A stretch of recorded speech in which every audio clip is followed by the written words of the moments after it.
We could do it, you know. Take off, live in the woods. They'd catch us. Well, maybe not. We wouldn't make it 5 miles. It's pretty unique in and of itself. It's kind of its own type of movie. A lot of the blockbusters in the last year or so haven't really been blockbusters, in my opinion. I was expecting something that's going to be really cool.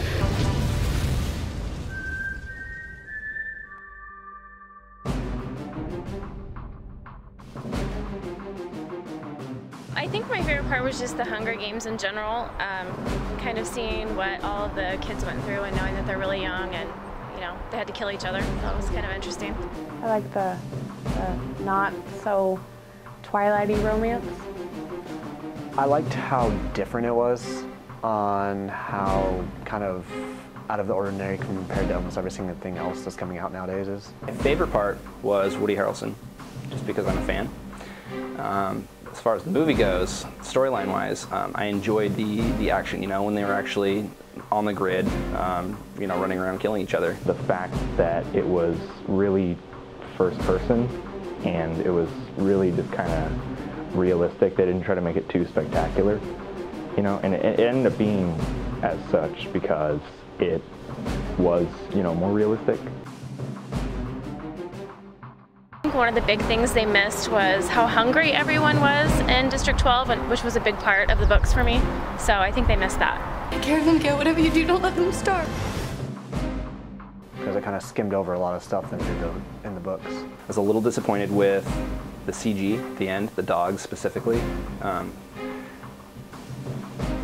It's getting a little old. In the movie, she gets the little pin from the lady in the market, but in the book, she gets it from one of her friends at school that she didn't know was a friend. And that friend plays a really big part in the book 2 and 3, so they completely cut her out of the movie. Just because I'm fast, I probably would try and get at least one weapon and get the hell out of there and run away as fast as I can. I'd probably run out into the woods first, play it safe, kind of get a layout of the land, and you know, develop my strategy on the go. Try to run to the forest first and then come back for that later when I saw an opportunity to do so. But it's safe just to assume I'd be dead, really. I just can't afford to think like that. I think because I read the book first and it stayed pretty true, I would say about a 7. Probably a 7, because I like the mixture of the action and the romance into it, and how brave Katniss was portrayed in it. I definitely go women power. Totally okay with that. Probably a 7.5, just because it's kind of hard to top some of my favorite movies from the 80s. And Woody Harrelson adds an extra 0.5 to it. I'm really looking forward to the next film, especially to see how Woody Harrelson plays in a bigger role, because he's more and more into it, and you see a lot more of his habits into it. I think them going back in, and they did a lot of crazy stuff this time in the arena, and I think that's going to be exciting to see. No, I'm not looking forward to the second movie at all.